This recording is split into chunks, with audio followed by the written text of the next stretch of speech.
Friends and fam, thank you guys so much for watching Every Day's a Saturday with your host, me, myself, and I, Brian Roof. Hey guys, another great day, another great interview. I'm excited to introduce this guy. He's doing great things out there for the veteran community, and he served our country proud. My next guest retired from the Army after serving 24 years of honorable service. He was a crane operator and military police during his time. Once he retired, he wanted to be involved and do more for the veteran community. So he started a nonprofit and is now the founder, CEO of Ruck-it 4Warriors. Let's meet Scott Fredenburg. Hey, What's everybody. going on, brother? Hey, what's going on, Brian? Hey, man, I'm Zach. I'm really excited to have you on the show. You're doing some really good things out there. Why don't you go ahead and introduce yourself to all of us and let us know who Scott is, why you chose the Army, a little bit about the Army, and what you're doing now. Okay, so here's Scott Fredenburg. I live in Lincoln, Nebraska, um, out here in the middle of nowhere, where it gets really cold in the winter, really hot in the summer, and humid. So, okay, graduated high school in 1990. Prior to me graduating high school, um, my father was a Marine Corps veteran during Vietnam, served a couple tours over there. My older brother graduated in 1988. He decided he was going into the Army, went into the 82nd Airborne, and he ended up eventually retiring a full career on active duty. Wow. Um, and I wanted to follow the footsteps of, my father. Honestly, to tell you the truth, when I was like a freshman, sophomore in high school, I was thinking about joining the military. I wanted to go into the Marine Corps, but he passed away when he was 61. He had heart disease. But my mom told me that one of the main reasons he tried to lead me to join the Army instead is because of some of the stuff that he had seen and personally witnessed and went through when he was off to his Vietnam deployments and stuff like that. So I never knew that. However, I was still um, really excited to be able to join the Army and do the jobs that I did during my time in. So that basically led up to it. Then my younger brother, he was also an Army military police. He served 5 years as well. So Wow. Man, you got a family of heroes. thank you. Sheesh. So yeah, like and then, where did you end up joining, and what job did you end up going into, and kind of lead us down your Army career. Okay, so I joined as a delayed entry program. So I believe I signed up when I was 17, junior year of high school. Signed up to be a crane operator, went through my initial training at Fort Leonard Wood, Missouri. Um, did my basic MIAIT there. And then my first duty station was Camp Humphreys over in Korea. And that was December 1990 through December 91. And then after that, actually over there, I was tool room. Even though I was a crane operator, I was in charge of working the tool room because our cranes were deadlined. Then after that year, I was stationed at Fort Knox in Kentucky. Um, Once again, cranes were deadlined. We did a lot of motor field work and stuff like that. And, so there I was, you know, 3 years active duty down, not really down the drain, but, doing a job where our cranes were deadlined and stuff like that. So my initial enlistment was supposed to be, was it 2 years active and 4 years reserves for my 6 years. I ended up extending 1 year on active duty, so I did three and then I did 3 years in the reserves. So my 3 years in the reserves, I got assigned to a quartermaster unit, and once again, our cranes were deadlined. So I was like, enough of this. So I started looking at different job specialties. Um, Found the military police corps.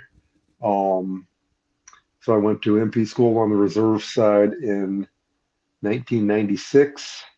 and spent my time as a military police from 96 through 2014. So during that time, um, geez, let me see, 2000, in 2000, I was first deployed to Kosovo. We ran a detention facility there, Camp Bondstill. Mhm. So former Serbians and Albanians there, they're at war with each other in the former Yugoslavia area. So we, basically did shift work there, covered the, keeping them separate, had a bunch of guys and gals there that were there on war crimes from both their countries. Um, in 2003, 2004, after 9/11, after the ground war started, got called up to go to Camp Bucca, Iraq. That's southern part of Iraq, if for people who are unfamiliar where that's at, in the Qasr area there. Not It's probably about a half hour away from Bosra airfield. Um, so we did basically force protection, um, military police patrols, stuff like that, inside, outside the wire. We did a few escorts, like MP escorts, for convoys and whatnot.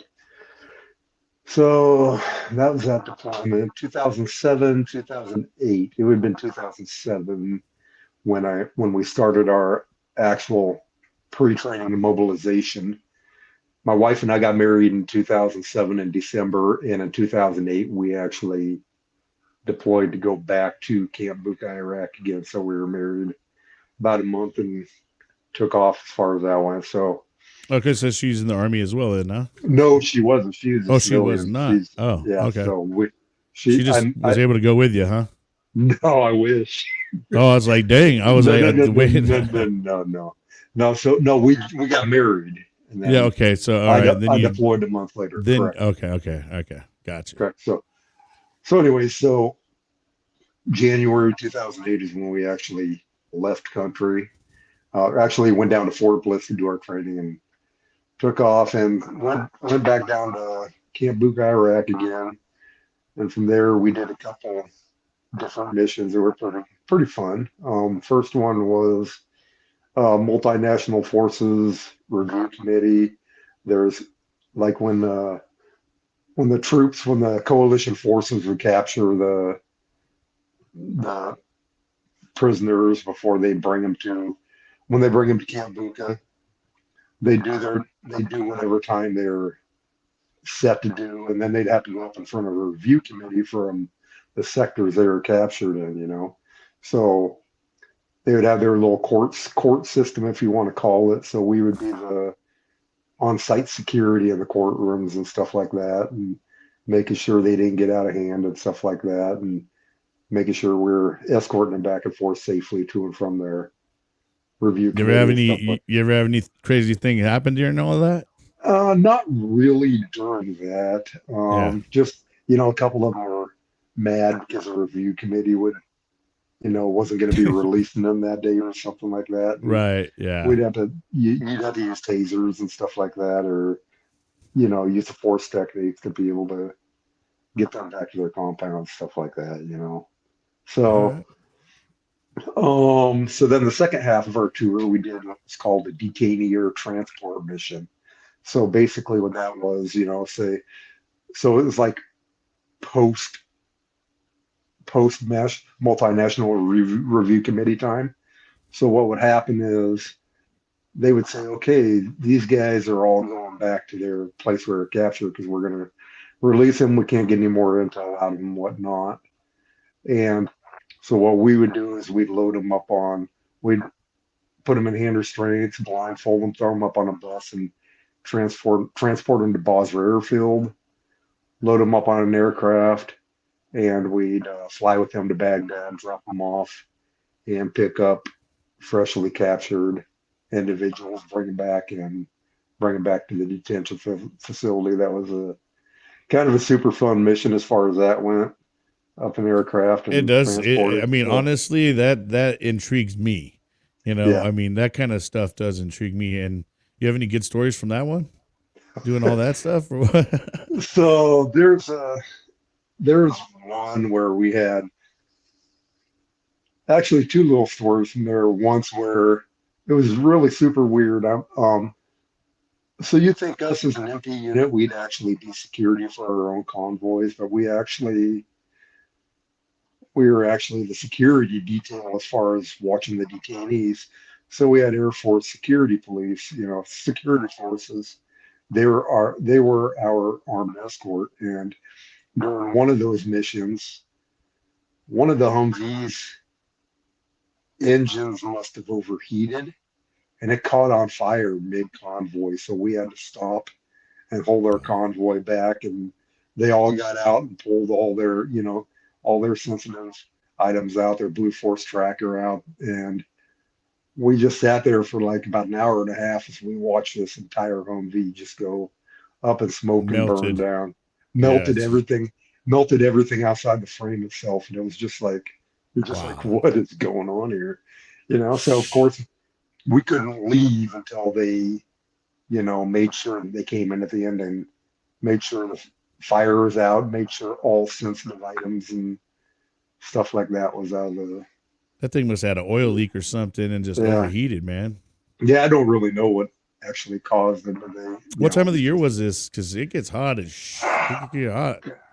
this was. I'm sure it was midsummer because it was. Yeah. Dead ass hot. Yeah. So, but then, few missions later, we normally flew into Baghdad International Airfield when we flew from Basra to there. And there was one mission they told us we were going to land on Taji Airstrip. And Taji Airstrip was only a few hundred yards long. So they told us prior, like when we did our pre-planning for the mission, that when we landed, be prepared, we were going to have a very abrupt and quick stop on the runway.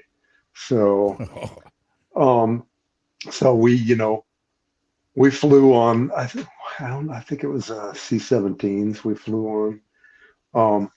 But anyways, the back end of those, if you've been on one of those, back end kind of comes up about, I don't know, that much of an angle or whatever. So all the side seats were taken as far as by people on the mission, some of the detainees or whatnot. And there was a group of us. I like to sit personally in the back of the ramp itself, and they just throw an Air Force strap over our laps as far as that went. So myself and a couple of my other battle buddies, they were up there, and we had a bunch of extra restraints on hand that were kind of just laying beside, you know, just because we had more detainees that we were picking up than where we were supposed to be dropping off. And so when we actually landed on the Taji airstrip, that thing came to such an abrupt stop. You know, me myself, I knew it was coming. I prepped for it, and I gripped onto the Air Force strap. It was like basically right over my waist, and I actually managed to slide kind of underneath the Air Force strap, and I was starting to head down the ramp, and I actually had to grab on with one arm onto the Air Force strap and held myself in. And a couple of my battle buddies were like, "You look like Sylvester Stallone and Cliffhanger there, hanging on." So, so that's what I felt like. But at the same time, I see out of the corner of my eye, two of my battle buddies, Chad Weavers and Jesse Cunningham. If they watch this, they'll know exactly what happened on this one. But so they noticed that there was a couple of there's like sets of empty restraints that started sliding towards some of the detainees that were sitting in the middle of like the aircraft. They were Air Force strapped down, they were blindfolded, and they were actually thought they were going to be superheroes and kind of save the restraints from taking someone out pretty seriously and injuring them. And they went sliding down the ramp and Like a crashed and they crashed and rolled over the tops of these detainees who were blindfolded, and it was so yeah. Oh man. That would have, yeah. I'm glad I actually decided to do the cliffhanger part of it and hold on to the strap. But Dude. Were they anybody get hurt from that?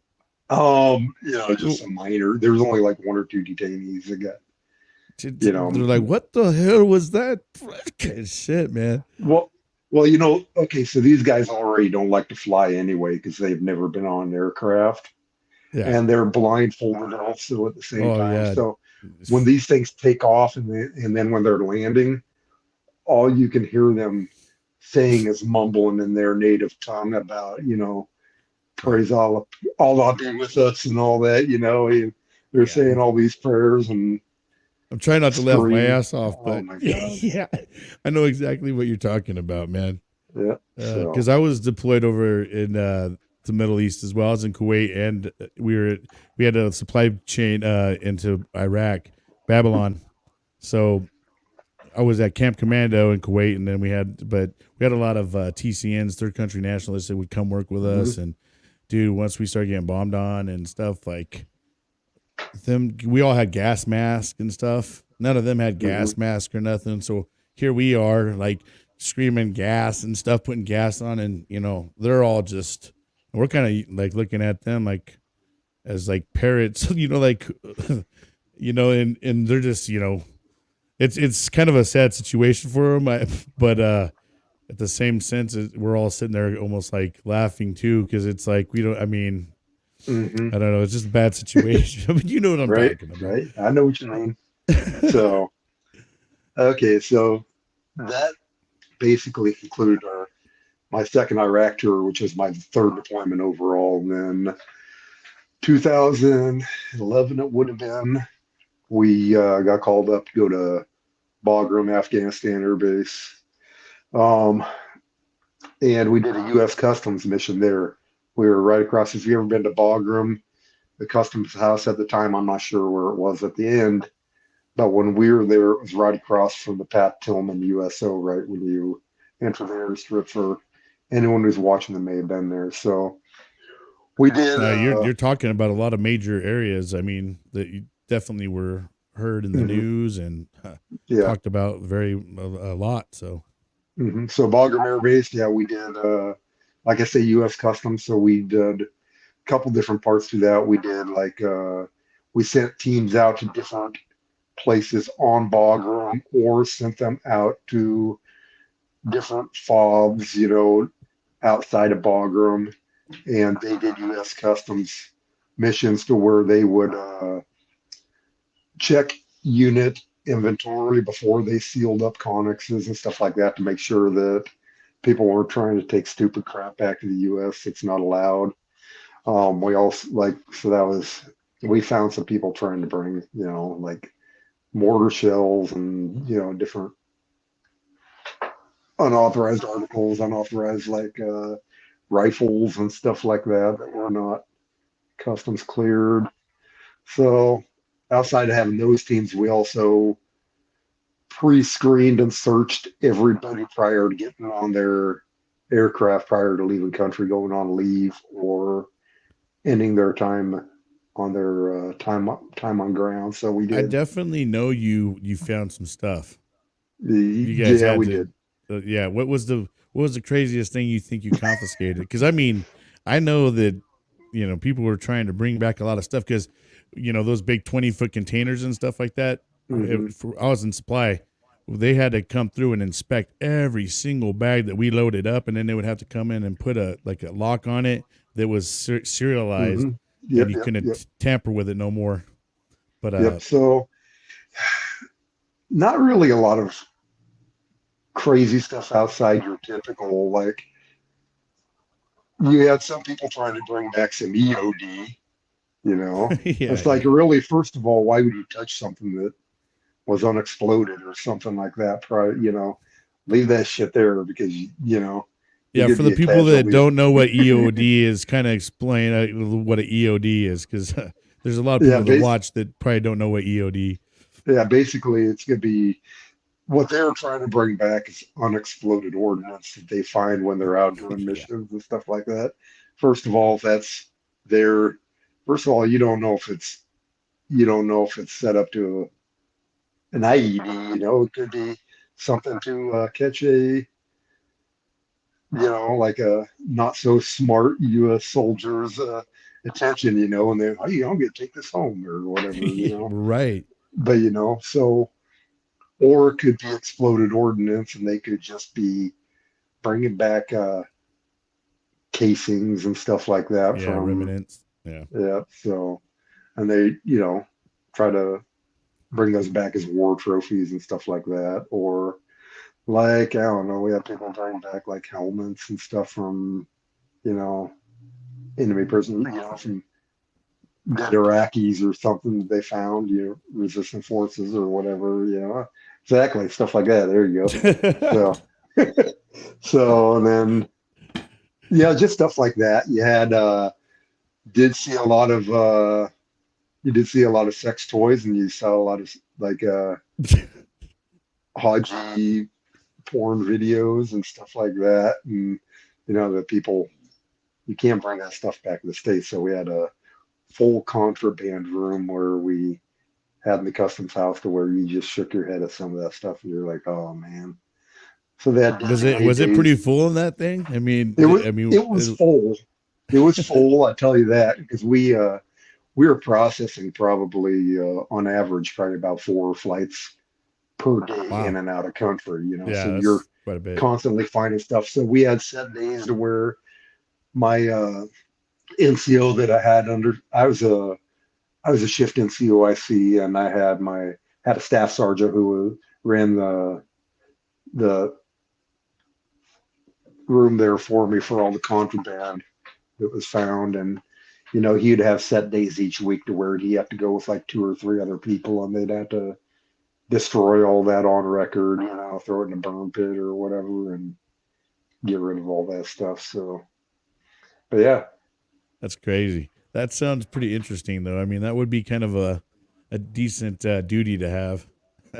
So it was an interesting mission, I'll tell you that. But so then to end off my career, I get back and I retired in May of 2014. So I just passed my I just passed my date of 9 years being out of service.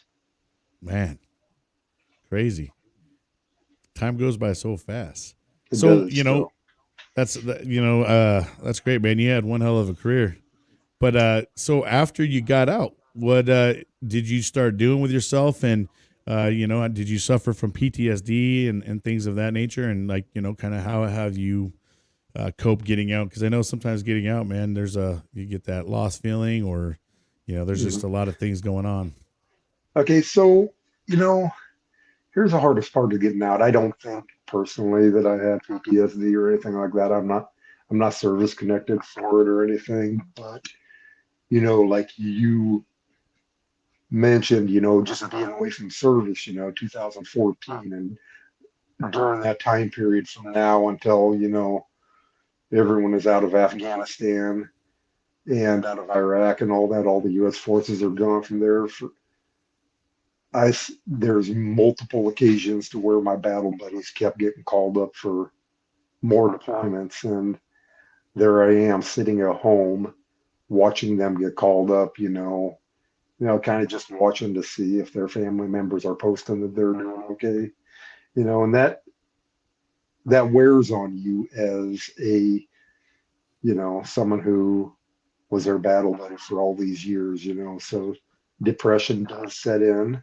I can tell you that for sure. Oh, You want to be there with them. You want to have their backs. That's what you did. That's, you basically did everything together for a year at a time, boots on the ground. And, so you miss that. You learn to miss that. And, you know, so what do? You don't go back in. I got out for a reason because my wife was like, we have a couple kids. You've been deployed multiple times, and it's time for you to get out. It's time for you to, you know, yeah. What rank were you when you got out? E7 Sergeant First Class. So, Okay, yep. nice. So you did. So so what do you do? How do you get back to, I started basically, on Facebook. I started like joining all these different veteran groups you'd find on there, just to, talk to veterans and stuff like that, and talk, just try to be more active in a veteran community after your separation from service and all that, so that kind of led to where I am and how I started my organization I'm doing now. So in March of last year, 2022, I was on one of the pages. I don't know if it was Veterans for Veterans Facebook page or Sean something. Lowry's group. Might be, I don't know, but anyways, as I was on there one day, I was just scrolling posts and I seen advertisement for a Mission 22 48-mile Ruck March challenge during the month of March. And the whole idea of this is to basically do a fundraiser on Facebook and do an independent challenge. So during a month, you do as many miles as, try to get that 48 miles and then try to get people to donate to the cause as far as that went. So I personally set a goal of $500 on there. Um, but I ended up surpassing that and raising $578, and I did 51 miles, and I actually did that with at least 22 pounds on I wear a weighted vest as opposed to the rucksack because I haven't found a good rucksack that I like. And I feel personally like the weighted vest is more proportionally weighted to where you're not going to have as many, over your center of gravity. Okay, so what led me to that process is I actually was certified strength and conditioning, personal training, and all that at points throughout my military career while I was a reservist, and so I just studied like health and fitness and all that, and just I decided that was more of a route to go as opposed to actual rucksack on the back to where it leans all your weight back. Regardless, I had 30 pounds, I think, of weight is what I had for that entire 51 miles I completed. So, so there I am. I finished that, and each and every mile while I'm doing this march, I'm starting to think to myself, okay, if I'm reaching towards my goal I had for donations, how much how much money does it cost to send a veteran through counseling for PTSD? Um, for meeting my goal of $500 or more, how many veterans' lives am I going to save? By doing this type of work. Um, and the big question from there, so yeah, those two smaller questions. Now my big question is if I can do if I can raise 500 plus during me just doing this on a monthly thing by myself for 1 month, what could I do if I started something bigger, you know, if I started a nonprofit organization or anything like that. So start putting some thought to it. A good buddy of mine who I referenced earlier, Jesse Cunningham, he is a vice president of a nonprofit called Wheels for Warriors USA. I don't know if you've ever had them on or heard of them. No, but So, I okay, definitely will look into him for sure. okay, so I'll give you more information on him after the Yes, show. please. Ask me. Yep. And so Jesse Cunningham, he has been doing nonprofit stuff for probably about 6 or 7 years for this organization. So I reached out to him and I was like, hey, bro, what? He's one of my battle buddies from Iraq, my second Iraq tour. That's where I met him. Oh, And I nice. was like, what is it that you have done that has made you successful in your nonprofit? So he gave me all these tips. He kind of set me up with like, there's this group on Facebook. We have this private group called Nebraska War Council. It is like basically, it's in Messenger. It's not an actual Facebook page to where we are actually the people who are presidents and founders and the people who are leading all these different Nebraska organizations, veteran Eh, related. So, Sorry to interrupt, but Nebraska is a place, man, for veterans, man. I keep hearing great things coming out of there. I mean, there's Hero Stock there. I mean, there's just you guys. There's just a whole bunch of other organizations too. So Nebraska is kind of leading the way, and people need to start looking and seeing how they're doing things. mhm.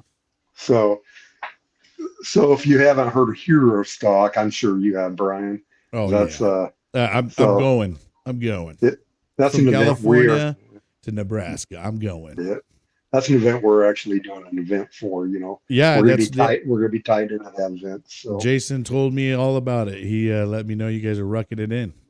yep. So right, yep. Yep. So anyway, so I started thinking of all what I could do. I leaned on Jesse for his expertise as far as all that went, and then filed my paperwork in beginning of June last year. And by middle of July, I'm not sure the exact date of 2022, we officially got our 501c3 nonprofit status. So Oh, yeah. so since our beginning of our time, we have done probably about four different events right now. Let me count real quick. We had first thing we did was a kickoff event last year, Frontier Harley Davidson, Lincoln, Nebraska, just to basically introduce ourselves to the community and people who follow, that ended up following us on Facebook. That was pretty successful. Then our second event was thought of, and I just thought of this in just a very, very short period of time. Like our kickoff event was September 24th. And so I was like, I started thinking about back to the Mission 22 48-mile ruck march challenge. So I decided I was going to do a event called the Rucktoberfest. So Rucktoberfest is our version of what they do, and it is a 50-mile independent challenge. And what I did there is I am having people do mileage. I tell the people who want to independently join this challenge to try to get donations at $1 per mile. And I don't ask them to ask for anything over $1 per mile, up to however many miles they complete. And then at the end of the month, turn that money over to us in a donation, and we put it towards the organizations we donate. So I ended up having myself, my mother, who didn't actually ruck, but she walked, 75 years old, and she walked 70 miles during the month, you know. Outstanding. And I had two other people who participated, and we had people that actually were donating $3 to $4 per mile that people completed, even if it was over the 50 miles. I had one of my guys who completed 75 miles, and he just had one guy alone just say, "Hey, I'm $250 for you to complete whatever you can during the month or whatnot." So that was super successful. So my intentions are to do that event every single year. You know, um, so there's that. There's that. We also then our third one we did was actually on February 25th. It was 100% not related to ruck marching or anything being outside. We had a comedy show we put on, and at a local bar here in town. Um, I called it "That's Rucking Funny," so I kind of do all my Oh own yeah, naming things as far as that goes. yeah. So what I did on this event was I have a buddy who's a USMC vet. He's a stand-up comic, and he's been in it for like 2 to 3 years now. Um, his name's Billy Two Guns Diekman is his stage name as far as that goes. I have to Um, check them out. yeah, I'll give you the information on him. Um, I was like, hey, you interested in doing? Because he was doing some other stand-up comic shows with a couple other guys and another guy who was promoting, and they had a little fallout. So I was like, hey, are you interested in doing a show, for a veteran nonprofit organization? He kind of followed me and he's like, yeah, I think I'd do so.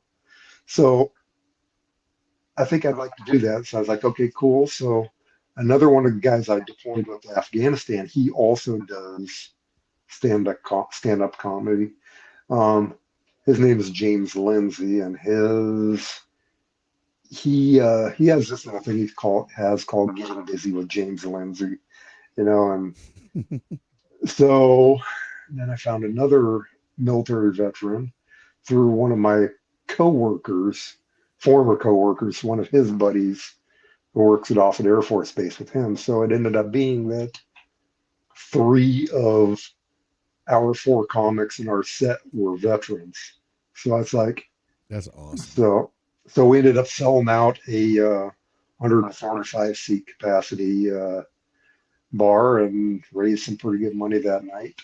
Wow, that's And great. then up and then we so that was February 25th, and then we had March 18th. I did our first ever one of my battle buddies from my first Iraq, no, from my second Iraq tour it would have been.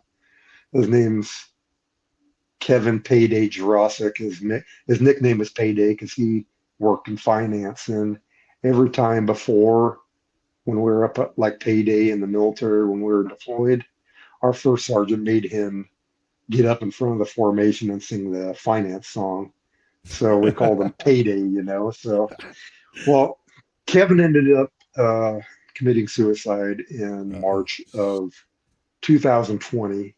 Mm. Um, so I'm, we started a memorial ruck march in his name. So we did one on March 18th of this year. And my intentions are to improve that march every single year and get it bigger and better. And, you know, I want to be able to get people there from every state. If any of your listeners know anybody who, has committed suicide, veterans or family members or just battle buddies, come on down and show support and bring signs and participate in our march. I want to grow this thing pretty massively large as far as that goes. So, Heck yeah. and then what else? Yesterday we had a day here in Lincoln, Nebraska called Give to Lincoln Day.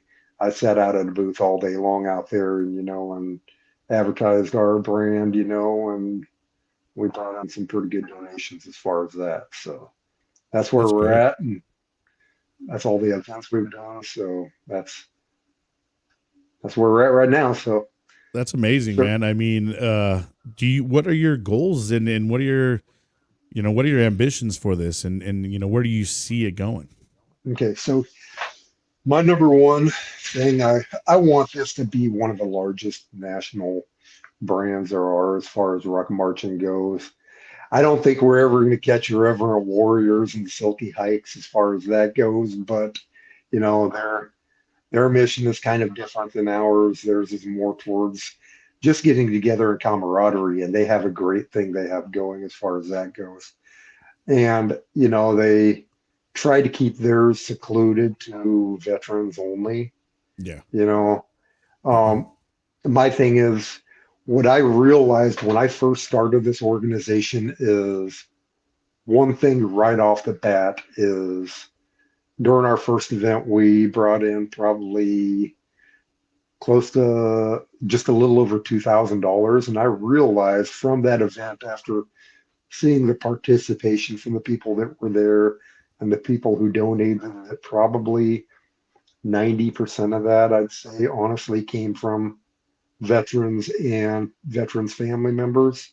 So, what's the old saying? Veterans help veterans, you know? And my whole thing is I want to change that. I want veterans to help veterans, yes, because that's super important. But I want to get the community involved as much as possible, not only in Nebraska, Lincoln, Nebraska, but you know. So that's my main thing I want going in. How do I look to do that?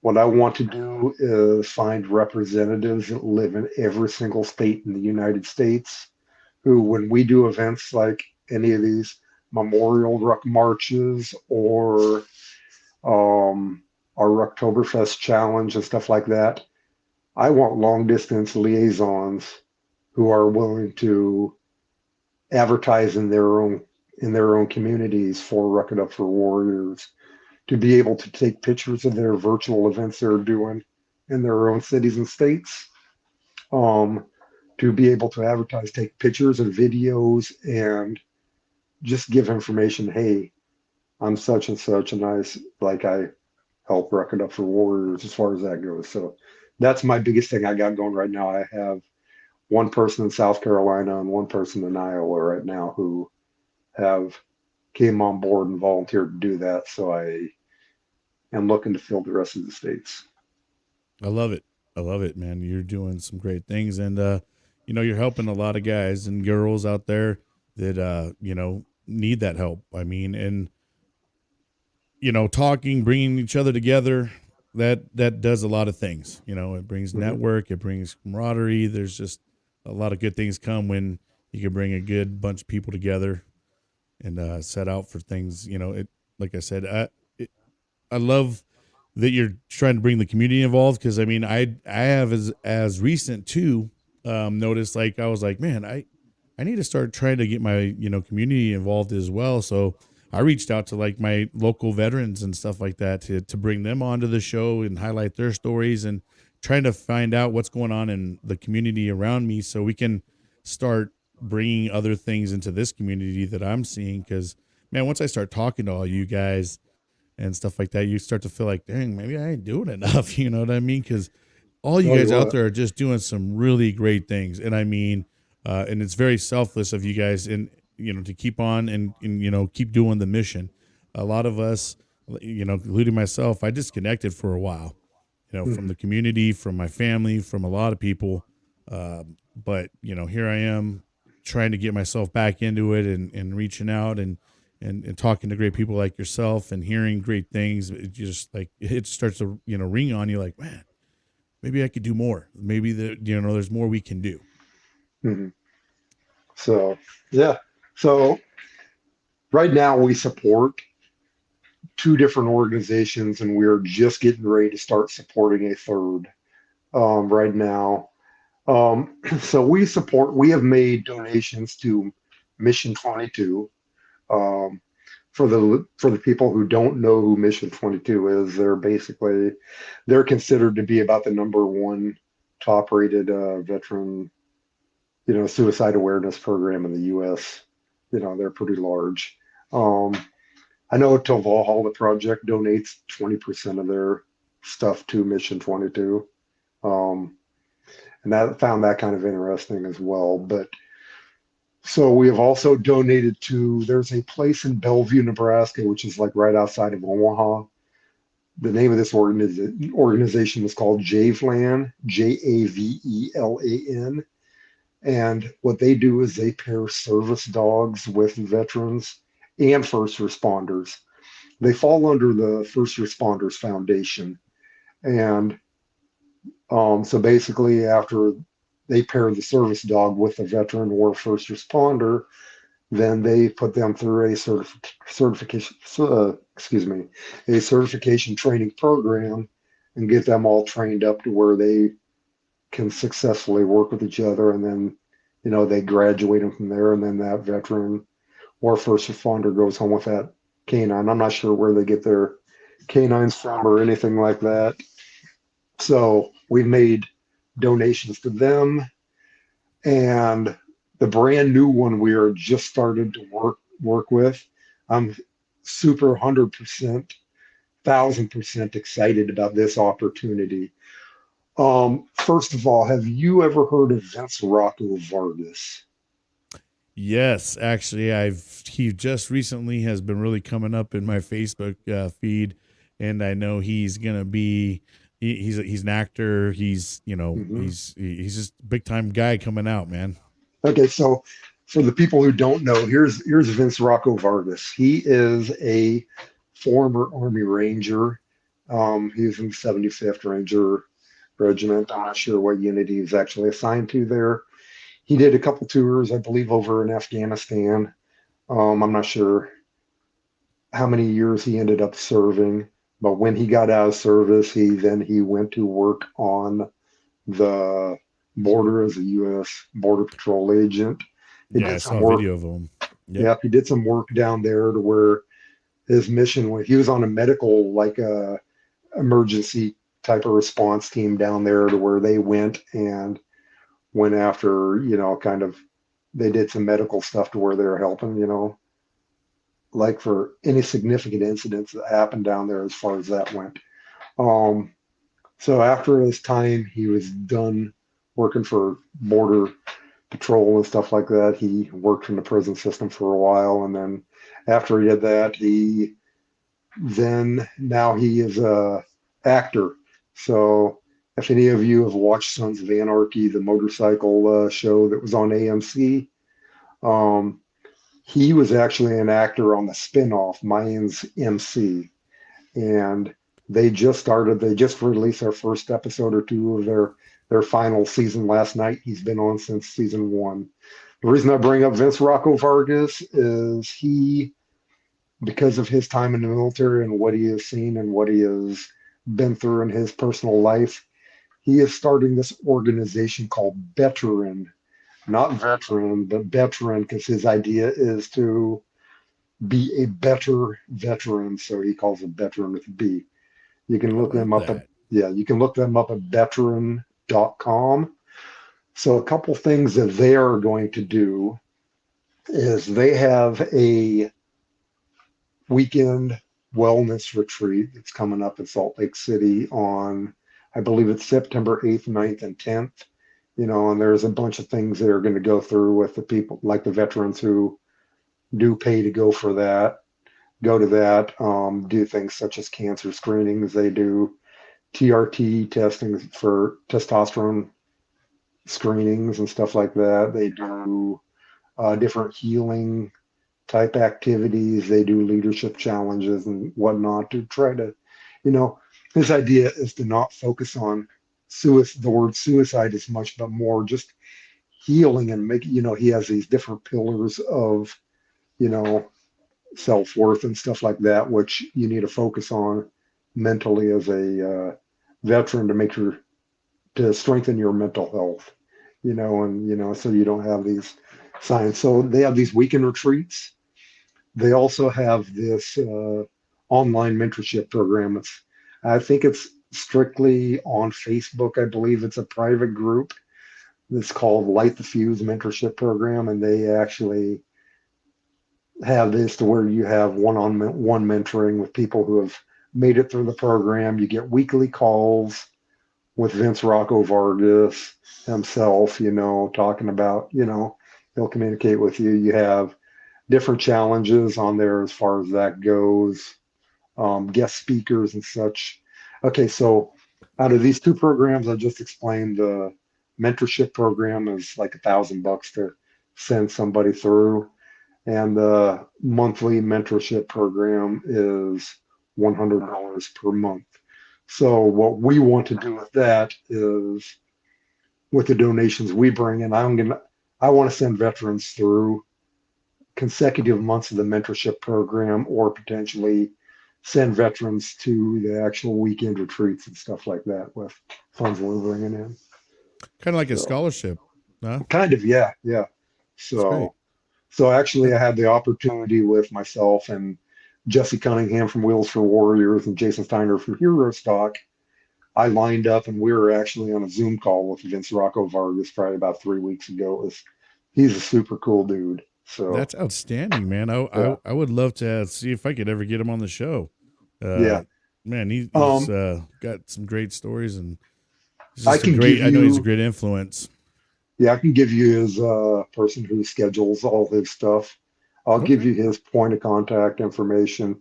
This guy's name is Michael Mendez, and I will reach out to Michael and let him know that um, I'm sending him, you know, send you his direction Yeah, and all yeah. that. So I'd appreciate that, man. That would be yeah, great. for sure. I mean, to get So just anything like to get these programs out there. I mean, I would love to put them out there as much as we can because these are great programs to get these veterans help, man, and we can Hmm. really start to chip away on the number. I know it's higher than 22 a day. I think we just kind of put a little bit of a target out there, or a number that, people can kind of say, wow, there's that many. But Hmm. Yep. I think, the more that we start putting these programs out there, and also not just putting them out there, but making it where people can see and know that these are available, and they're, and not be afraid of the cost, because there's, people like you out there that are making, scholarships, so to speak, for these people to go in and do, because I think a lot of times what probably does hinder a lot of people is cost, especially nowadays. Hmm. But it just, it's hard that it prevents someone doesn't want to get help because of a cost, so that's Hmm. hopefully we can kind of start bridging that with, certain programs like yourself and others. Yeah. So, so one thing about this veteran program, it is focused on male veterans, not females. Um, and the reason Vince says for that is because statistics show that male veterans are the by far the highest percentage of veterans to commit attempt suicide as far as that goes.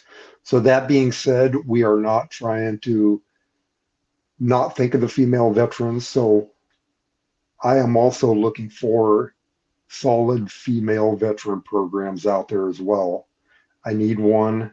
I want a good one. So if anybody knows of any of those, you know, I think that would top off where we want to do to where we'd have a male program, a female program, then the Mission 22, and then the Javelin service dogs. As far as that goes, I think that would be a good solid structure for us to lean on going forward. So if anyone knows any good veteran PTSD programs for female veterans out there. I'm gonna have to talk to one of my last guests, Chelsea. She was a Marine veteran. I know she's done a lot of stuff in retreats and things Hmm. like that, and so she actually might have a couple names of some organizations. So Hmm. I'll Perfect. that's another thing we'll kind of keep in contact with. I'll kind of pulse her. I got her number. I can see what she's got. Perfect. Yeah, because I So, mean, the more things that we can get out there, the better. And I know it's good if we can get it for both, but it's good that there's things out there, to concentrate on a percentage of people that are really suffering. hmm. Hmm. But Scott, man, I really appreciate you coming on and talking about all this stuff. Is there anything else that you want to say before we get off, or anything you forgot?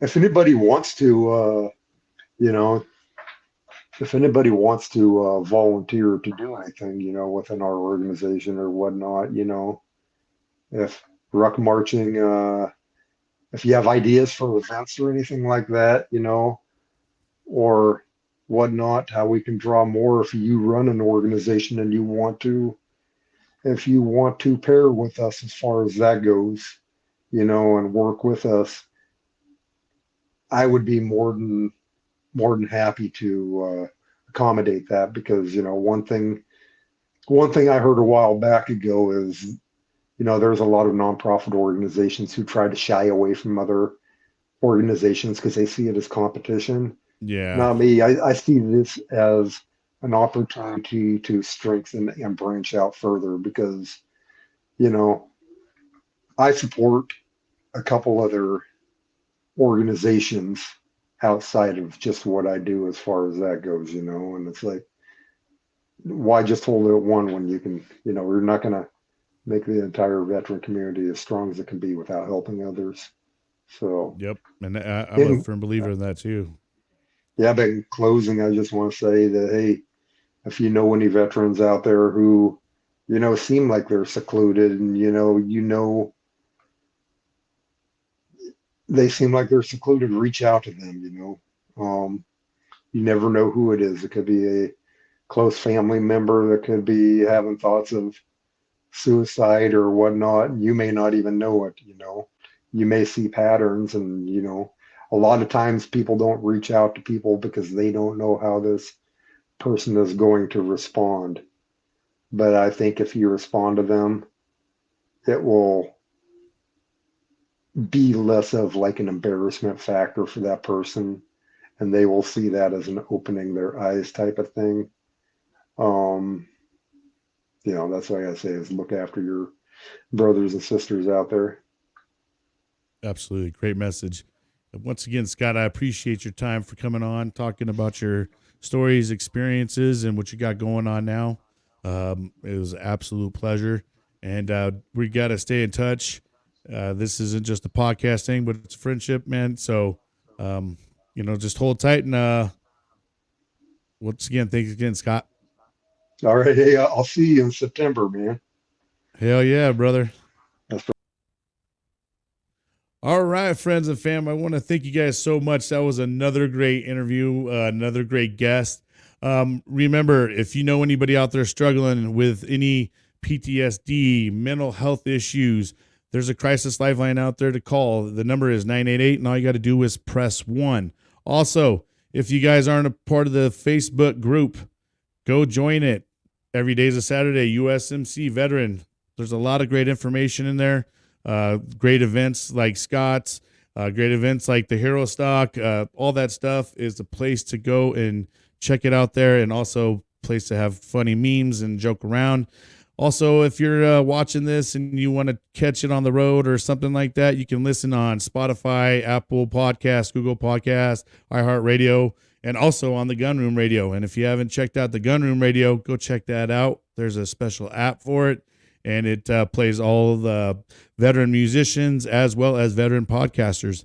But anyways, thank you guys once again for tuning into Every Day is a Saturday with your host, me, myself, and I, Brian Roof. Until next time.